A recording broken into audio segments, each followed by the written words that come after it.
Welcome to the channel. I am Mallory Davis of Mallory Davis Photography.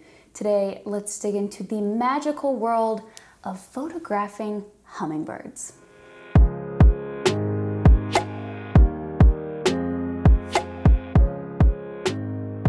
The smallest of all migrating birds, hummingbirds are fantastic subjects that you can photograph right in your own backyard.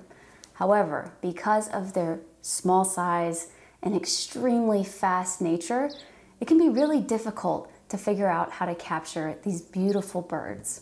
Today, I'm going to cover the gear, the settings, and some really important tips at the end of the video that will help you get on your way to photographing these magnificent creatures in your own backyard. Let's dig into the gear portion of this hummingbird photography adventure. First and foremost, you're gonna need a camera, preferably a digital camera that can operate in manual settings because we are going to be dialing in just about everything. Now, another thing to note is it's important to have a camera that can shoot really fast exposures because we are trying to capture as many images at one time as possible. So that's why I really prefer Sony bodies. Now, this is the Sony a7R IV. I'm actually shooting the video on a Sony a7 IV, but both of these are magnificent options to get you started with a camera body. The next piece of gear we'll dive into is the lens. So in my case, I'm using the Sigma 150 to 600. Now, know that there are a ton of options when it comes to super telephoto zoom lenses, ranging from semi-affordable in this case to all the way to absolutely ridiculous $14,000 lenses. Just note that you can get the job done with something like this, or even a kit lens, right? Some of those will zoom out to 200 millimeters. And if you're able to introduce the crop factor, like my Sony camera does, you can zoom in 1.5 times that as well. A general tip, we're gonna be shooting on a tripod. You do wanna be sure that you turn optical stabilization off. As I mentioned, it's incredibly helpful to set all your gear up on a tripod. So in my case, I am using this heavy duty Gitzo tripod along with a Really Right Stuff ball head. Now this is an extremely costly setup. It was one of those things that I said, you know what, pay for it once, I shouldn't have to ever pay for it again. But just know, whatever tripod you have is more than likely good enough to support your gear.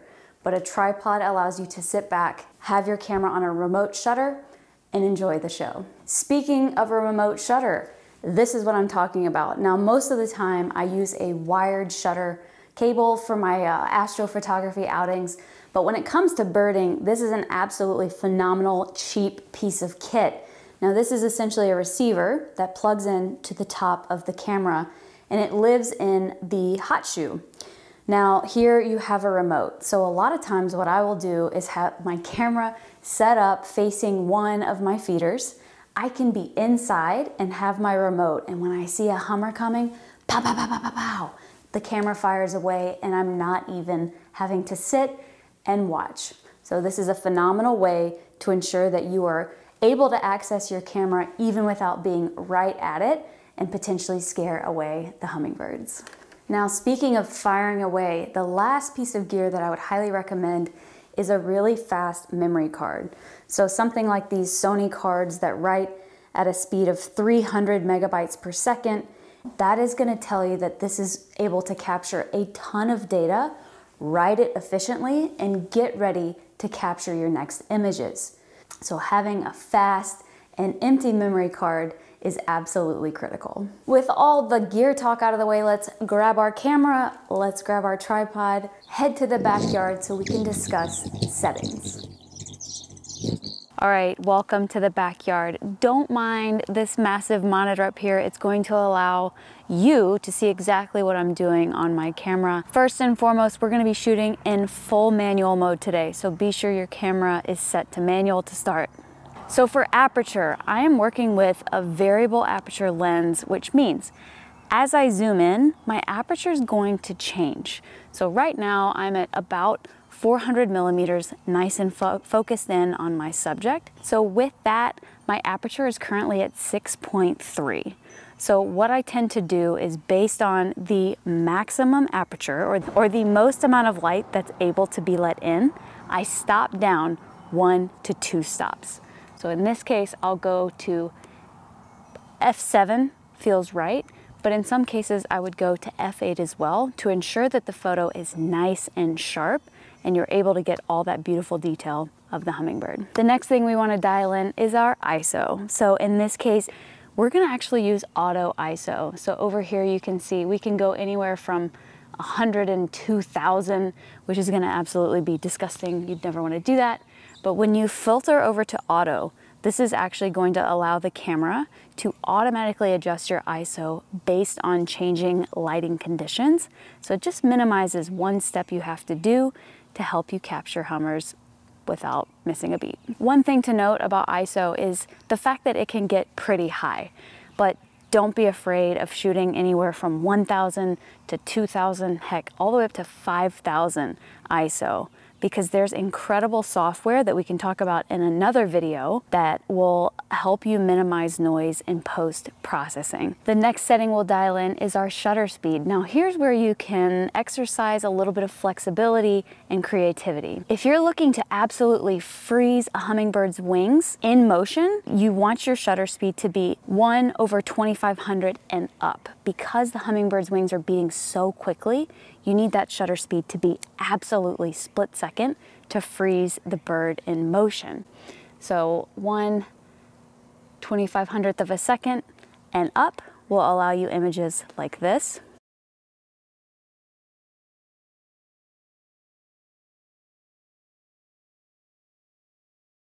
On the other hand, if you are looking to capture a hummingbird with some blurred wing motion, which is more like what we see in real life and can also be incredibly beautiful, it's recommended that you shoot anywhere from 1/800 up to that 1/2500.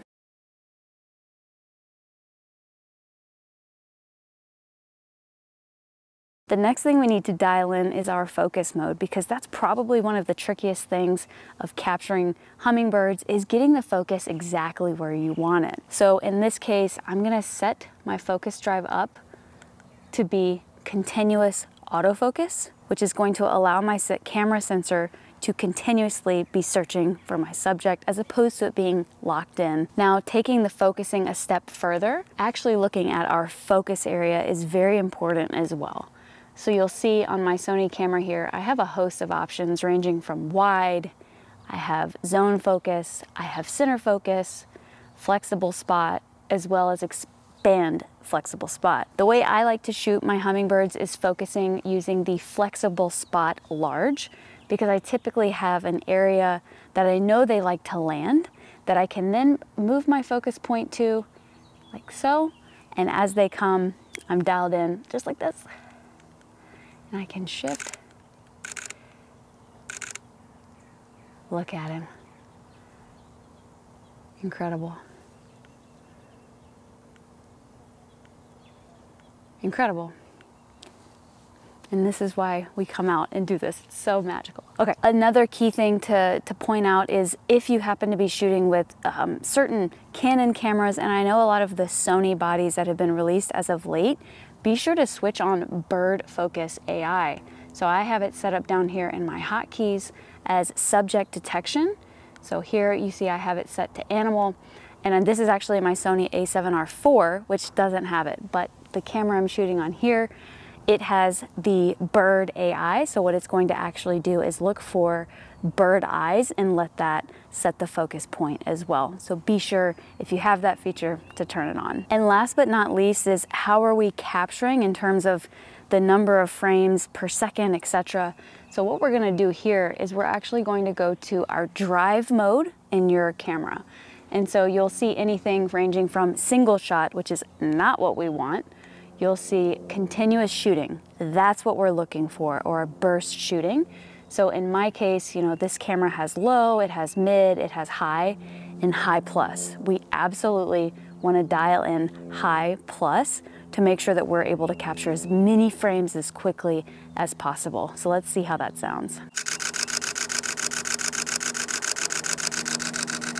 Not bad. Another quick note, Because we've got our camera dialed into auto ISO, sometimes what can happen is your focus area, if it happened to fall into a shady area as the sun moves over the trees, just know that there's a way to compensate to override the metering of the shadow. So on my camera dial, it's going to be this plus minus here between my f-stop and my ISO. And so what you can actually do is compensate for the shade, so the camera will add incremental light even though your ISO is still at an automatic fixed setting. So in some cases I've had to shoot an upwards of 2 stops compensation based on how the light is coming into my frame. So just know you have that as an added layer of flexibility. Now for some important tips. How do you attract hummingbirds to come to your yard? Well, in most cases, folks have beautiful plants that flower that attract hummingbirds. I like to rely on hummingbird feeders here in my Central Texas yard. Hummingbirds can consume up to double their body weight in a single day, so they are constantly eating throughout the day. So hummingbird feeders are wonderful ways to bring them to your yard. So I have 3 set up in various areas of my yard in order to give them ample space because these little guys are territorial. Now another tip when it comes to feed and attracting the hummingbirds, do yourself a favor and save money and also help the hummingbirds by making your own feed. I know when I started out, I would go to the store and buy that sticky red stuff. You do not need to do that. Just remember the 4-to-1 rule. So for instance, if you're doing 4 cups of water, you need 1 cup of sugar. Mix it up really, really well, distribute it amongst your feeder or your 1 feeder, and the hummingbirds are gonna love it. Tip number 2, how do you know what kind of hummingbird or when a hummingbird should be expected in your backyard? Well, of course, just like everything else, there's an app for that. And I cannot recommend the Merlin app enough. Now, this app is absolutely phenomenal because it not only allows you to identify birds of all variety via sound, but you can also plug in a photograph of a hummingbird or any bird for that matter that you've captured in your area, and the app does a phenomenal job of telling you which species you have captured. Oh, hey there. Notice I did make myself comfortable, but another bonus tip is once you've identified the variety or the type of hummingbird that seems to be coming to your feeder, hop in the Merlin app, and under that particular species of hummingbird, you can go to sounds. And a lot of times I'll just sit here and cycle through the sounds, and it actually draws them to the feeders. Tip number 3 is mind the light. Now, understanding where the light comes in your backyard, whether it be in the early morning or afternoon, can play a great role in how your images turn out. You have your feeder or your plant that you're focusing on illuminated by the sun so that your focus, right, that hummingbird is nice and lit up. The next tip is when you're focusing, try to get your focus on the eyes. It's with such a small animal, sometimes it's really tough to dial in, and I've found sometimes the focus is on the feet or the tip of the wings, but in order to really tell the story and pull out all the detail, we typically want to focus on the eyes. And my last tip is pack your patience and enjoy it.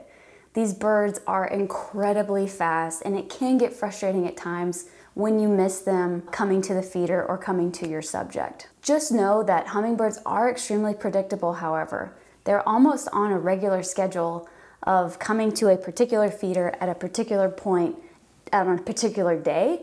So as long as you try to get in a rhythm yourself, you're gonna be guaranteed to catch some over time. All right, folks, that about does it for this video. I hope you found this helpful in getting you started or even expanding on your hummingbird photography. I welcome any tips or tricks that y'all may have as well.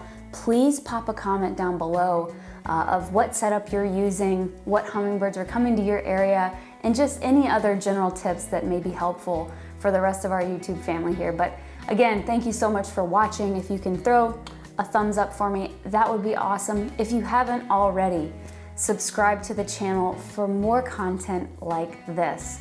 But again, appreciate you being here, wishing you clear skies, happy birding, and we'll catch you on the next one.